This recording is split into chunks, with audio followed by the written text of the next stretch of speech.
नमस्कार, मैं हूं निकिता और आप देख रहे हैं सत्यहिंदी.com। चलिए एक नजर डालते हैं अब तक की सुर्खियों पर। तुर्की और सीरिया में भूकंप से मची तबाही में अब तक 11,000 से ज्यादा लोगों की मौत हो चुकी है। इस बीच खबर है कि केंद्र सरकार द्वारा कहा गया है कि तुर्की के दुर्गामी इलाके में 10 भारतीय भी फंसे हैं और वह सुरक्षित हैं, लेकिन एक भारतीय नागरिक लापता है जिसकी जानकारी उसके परिवार को दी गई है। कल बुधवार को विदेश मंत्रालय के सचिव संजय वर्मा ने बताया कि हमने पूरे मामले को लेकर तुर्की के अदाना में कंट्रोल रूम बना दिया है। उन्होंने कहा कि जो एक भारतीय लापता हैं, वो बिजनेस मीटिंग के लिए गए हुए थे। हम उनके परिवार और कंपनी के संपर्क में हैं।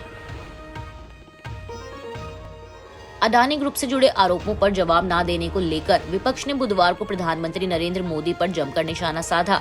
दरअसल पीएम मोदी ने राष्ट्रपति के अभिभाषण पर लोकसभा में धन्यवाद प्रस्ताव पर हुई चर्चा का जवाब देते हुए कहा था कि देश की जनता उनके ऊपर लगाए गए झूठे आरोपों पर कभी भरोसा नहीं करेगी। उन्होंने कहा था कि उनके पास 140 करोड़ देशवासियों के आशीर्वाद का सुरक्षा कवच है जिसे कोई भेद नहीं सकता। इस पर कांग्रेस महासचिव जयराम रमेश ने पीएम मोदी के बयान को ध्यान भटकाने वाला बयान बताते हुए कहा कि प्रधानमंत्री ने अपने पसंदीदा कारोबारी के साथ रिश्तों पर एक शब्द भी नहीं कहा। वहीं तृणमूल कांग्रेस के नेता सुदीप बंदोपाध्याय ने कहा कि प्रधानमंत्री को भारतीय जीवन बीमा निगम और भारतीय स्टेट बैंक के जमाकर्ताओं को आश्वस्त करते हुए बयान देना चाहिए कि उनका पैसा सुरक्षित हाथों में है। इसके अलावा शिरोमणि अकाली दल की नेता हरसिमरत कौर बादल ने भी अडानी हिंडनबर्ग मुद्दे का जिक्र करते हुए कहा कि गंभीर मुद्दे को सरकार द्वारा संबोधित नहीं किया गया। कांग्रेस के पूर्व अध्यक्ष राहुल गांधी ने भी पीएम मोदी पर आरोप लगाते हुए कहा कि लोकसभा में प्रधानमंत्री ने जो बातें कही उनमें सच्चाई नहीं थी और वह गौतम अडानी का बचाव कर रहे हैं। उन्होंने कहा कि भाषण में सच्चाई नहीं थी। अगर अडानी मित्र नहीं है तो यह कह देते कि जांच होगी। शेल कंपनी और बेनामी संपत्तियां राष्ट्रीय सुरक्षा से जुड़ा विषय है, भारत के बुनियादी ढांचे से जुड़ा विषय है। ये बहुत बड़ा घपला है। इस बारे में प्रधानमंत्री ने कुछ नहीं कहा। प्रधानमंत्री उनका बचाव कर रहे हैं। मैं समझता हूँ इसका कारण है। इसके साथ ही यह पूछे जाने पर कि क्या उन्हें अपने सवालों का जवाब मिल गया। कांग्रेस नेता ने आगे कहा कि मुझे अपने सवालों का प्रधानमंत्री से कोई जवाब नहीं मिला है। प्रधानमंत्री हैरान थे, उनके पास कोई जवाब नहीं था। मैंने कोई जटिल सवाल नहीं पूछा। मैंने केवल यह पूछा कि अडानी कितनी बार आपके साथ विदेश गए हैं, कितनी बार वह आपसे मिलते हैं। मैंने साधारण सवाल किए लेकिन कोई जवाब नहीं मिला। मैं उनके जवाब से संतुष्ट नहीं हूँ, लेकिन इससे सच्चाई का पता चलता है। पश्चिम बंगाल के राज्यपाल सीवी आनंद बोस ने बुधवार को पहली बार राज्य विधानसभा को संबोधित किया, लेकिन राज्यपाल के संबोधन के दौरान बीजेपी विधायकों ने राज्य सरकार के खिलाफ नारेबाजी शुरू कर दी और नारेबाजी करते हुए विधानसभा से वॉकआउट कर गए। आपको बता दें कि अगले हफ्ते पश्चिम बंगाल का बजट पेश होने वाला है, इसलिए राज्यपाल बुधवार को सदन को संबोधित कर रहे थे और उनका संबोधन शुरू होने के कुछ मिनट बाद ही बीजेपी विधायकों ने शुभेंदु अधिकारी के नेतृत्व में सदन में राज्य सरकार के खिलाफ नारेबाजी शुरू कर दी और राज्यपाल के खिलाफ प्रदर्शन भी किया। विधायकों ने आरोप लगाया है कि राज्यपाल राज्य सरकार द्वारा तैयार भाषण को पढ़ रहे हैं, जिसका हकीकत से कोई वास्ता नहीं है। शुभेंदु अधिकारी ने कहा कि यह राज्य की सबसे भ्रष्ट सरकार है। हमने सदन से वॉकआउट किया क्योंकि राज्यपाल के संबोधन में भ्रष्टाचार के मामलों और टीएमसी नेताओं की गिरफ्तारी का कोई जिक्र नहीं था। साथ ही बता दें कि जब राज्यपाल ने अपने संबोधन में कहा कि राज्य सरकार प्रदेश में कानून व्यवस्था बनाए रखने के लिए अलर्ट है, तो कथित तौर पर एक बीजेपी विधायक ने राज्यपाल के भाषण की कॉपी भी फाड़ दी।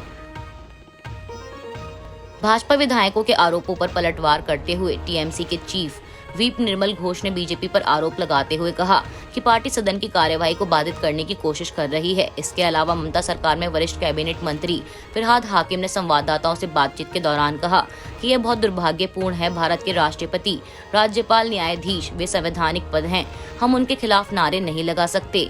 यह असंवैधानिक है, पर दुर्भाग्य से विपक्ष के नेता और विपक्ष को यह नहीं पता कि संवैधानिक क्या है। वे सभी गुंडे हैं। पंजाब में मोहाली चंडीगढ़ के बॉर्डर पर बुधवार को जमकर हंगामा हुआ। दरअसल मोहाली बॉर्डर पर 12 सिख संगठनों के प्रदर्शनकारी 7 जनवरी से ही कौमी इंसाफ मोर्चा के बैनर लेकर प्रदर्शन कर रहे हैं, लेकिन कल बुधवार को वे अचानक चंडीगढ़ में घुसकर मुख्यमंत्री के आवास पर प्रदर्शन करने की जिद करने लगे। इस दौरान भारी तादाद में पुलिसकर्मी मौके पर पहुंचे और वहां प्रदर्शन कर रहे प्रदर्शनकारियों पर पुलिस ने वाटर कैनन का इस्तेमाल किया, जिसे लेकर गुस्साए लोगों ने पुलिस पर ही हमला कर दिया और एक पानी की बौछार करने वाली गाड़ी, एक दंगा नियंत्रण वाहन, 2 पुलिस की गाड़ियों, एक अग्निशमन वाहन और कुछ अन्य वाहनों को तलवार और लाठियों से क्षतिग्रस्त कर दिया। वहीं पुलिस ने अपनी एफआईआर में कहा है कि हमला करने वाले लोग खालिस्तानी संगठनों से जुड़े थे।